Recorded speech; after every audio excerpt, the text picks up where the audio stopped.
Assalamualaikum warahmatullahi wabarakatuh. Kita dari mata kuliah Teori Kepribadian akan menjelaskan teori belajar behavioristik menurut Edward L. Thorndike.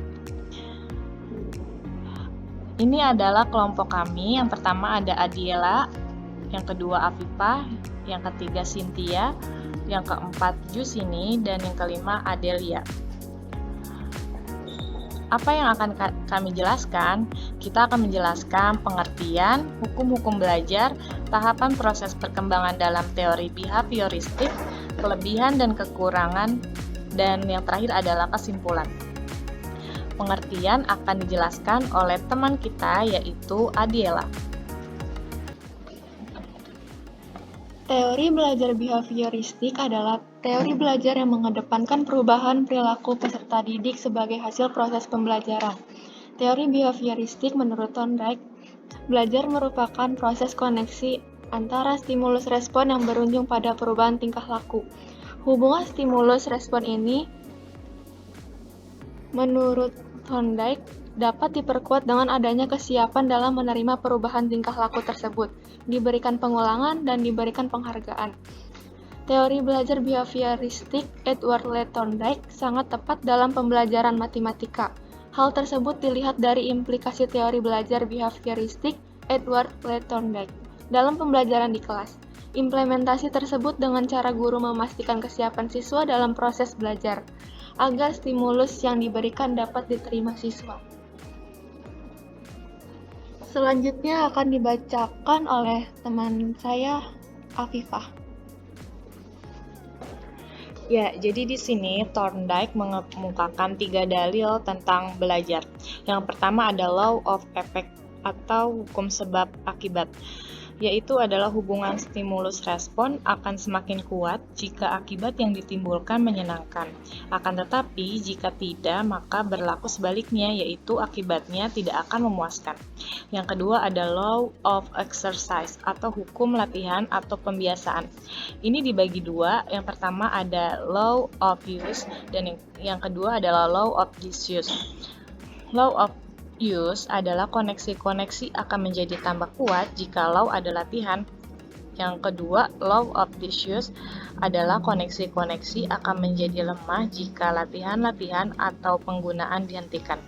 Dan yang ketiga ada law of readiness atau hukum kesiapan, yaitu adalah menyatakan bahwa keadaan-keadaan di mana pelajar cenderung untuk mendapatkan kepuasan atau ketidakpuasan, menerima ataupun menolak sesuatu. Nah, Thorndike menambahkan hukum tambahan. Yang pertama ada hukum reaksi bervariasi atau multiple response, yaitu agar suatu respon itu berhasil ditangkap, maka respon itu harus benar-benar terjadi. Yang kedua ada hukum sikap atau set attitude, yaitu keadaan kognitif, emosi, sosial, serta psikomotornya juga menentukan perilaku siswa tersebut berhasil atau respon siswa itu tidak berhasil. Dan yang ketiga ada hukum aktivitas berat sebelah atau property of element, yaitu pelajar dapat bereaksi secara selektif terhadap kemungkinan-kemungkinan yang ada dalam situasi tertentu. Dan yang keempat ada hukum perpindahan asosiasi atau associative shifting, yaitu proses peralihan dari situasi yang dikenal ke situasi yang belum dikenal. Nah, dilakukan secara bertahap dengan cara menambahkan sedikit demi sedikit unsur baru dan membuang sedikit demi sedikit unsur lama.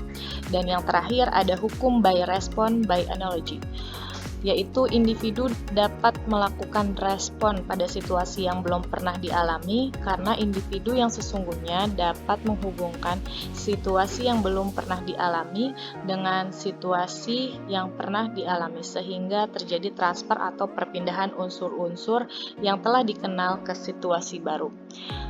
Nah, yang terakhir ini ada revisi hukum belajar.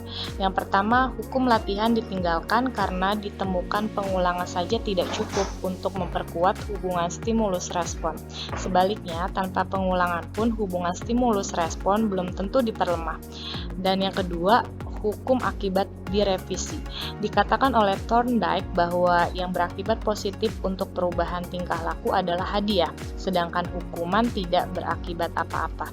Yang ketiga, syarat utama terjadinya hubungan stimulus-respon bukan kedekatan, tetapi adanya saling sesuai antara stimulus dan respon. Dan yang terakhir, nomor 4, akibat suatu perbuatan dapat menular baik pada bidang lain maupun pada individu lain. Berikut ada tahapan proses perkembangan dalam teori behavioristik yang akan dijelaskan oleh Jusini. Yang pertama ada pemikiran tahapan pertama, yaitu pemikiran tahapan pertama muncul pada periode sebelum tahun 1930. Dalam tahapan ini, Thorndike ini menegaskan beberapa ide penting yang berkaitan dengan hukum-hukum belajar, yaitu hukum kesiapan, hukum latihan, hukum akibat, dan hukum sikap. Yang kedua ada pemikiran tahap kedua. Ini tuh seiring berjalannya waktu, seorang itu pemikir kadang mengalami evolusi ide. Ada beberapa revisi dalam gagasan yang pernah diungkapnya, yaitu ia mencoba meralat dan merevisi beberapa hukum belajar yang pernah digagasnya. Hukum belajar yang direvisi oleh Thorndike ini antara lain ada hukum latihan dan hukum akibat. Jika pada sebelumnya hukum latihan mengatakan bahwa proses pengulangannya itu akan memperkuat asosiasi, memperkuat hubungan stimulus dan respon, dan memperlancar proses belajar. Maka dalam praktiknya tidaklah demikian. Pengulangan saja ternyata tidak cukup untuk memperkuat hubungan stimulus-respon. Sebaliknya, tanpa pengulangan pun hubungan stimulus dan respon belum tentu diperlemah. Artinya, ada juga kasus yang menyebutkan bahwa orang yang tidak latihan pun mampu menguasai materi pembelajaran dengan baik tanpa latihan. Tetapi ada juga yang sudah latihan berulang-ulang tetap saja tidak mampu menguasai materi pembelajaran. Hukum akibat direvisi jika semula Thorndike mengatakan bahwa sesuatu respon atau proses belajar yang diikuti oleh kondisi yang menyenangkan akan cenderung menguatkan hasil belajar, dan sebaliknya respon atau proses belajar diikuti dengan hal yang tidak menyenangkan akan memperlemah hasil belajar. Maka kini direvisi bahwa yang berakibat positif untuk perubahan tingkah laku adalah hadiah, sedangkan hukuman tidak berakibat apa-apa. Selanjutnya akan dijelaskan oleh Cynthia.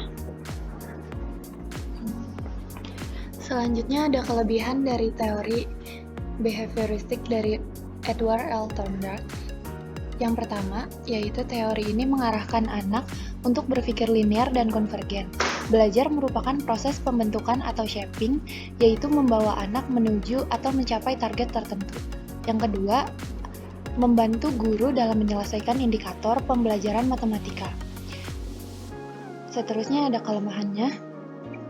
Yang pertama, seringkali tidak mampu menjelaskan situasi belajar yang kompleks sebab banyak variabel atau hal-hal yang berkaitan dengan pendidikan atau belajar yang tidak dapat diubah menjadi sekadar hubungan stimulus dan respon. Yang kedua, teori ini tidak mampu menjelaskan alasan-alasan yang mengacaukan hubungan antara stimulus dan respon ini, dan tidak dapat menjawab hal-hal yang menyebabkan terjadinya penyimpangan antara stimulus yang diberikan dengan responnya. Selanjutnya ada kesimpulan yang akan dibacakan oleh Adelia. Yang pertama, ada teori belajar memiliki beberapa fungsi dalam proses pembelajaran antara lain fungsi pemahaman, fungsi prediktif, fungsi kontrol, dan fungsi rekomendatif.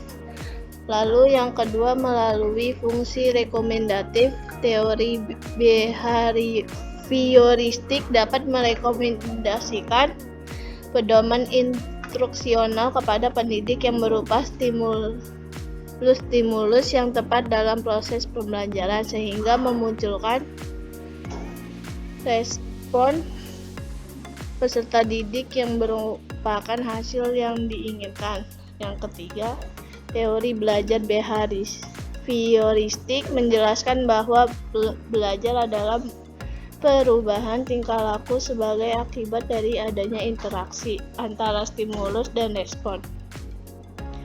Dari beberapa teori belajar behavioristik yang dikembangkan, dapat disimpulkan bahwa untuk memunculkan respon yang diharapkan butuhkan penguatan atau reinforcement Yang terakhir, ada aplikasi teori belajar behavioristik sangat cocok untuk perolehan kemampuan yang membutuhkan praktek dan pembiasaan yang mengandung unsur-unsur seperti kecepatan, spontanitas, kelenturan, refleks, daya tahan, dan sebagainya.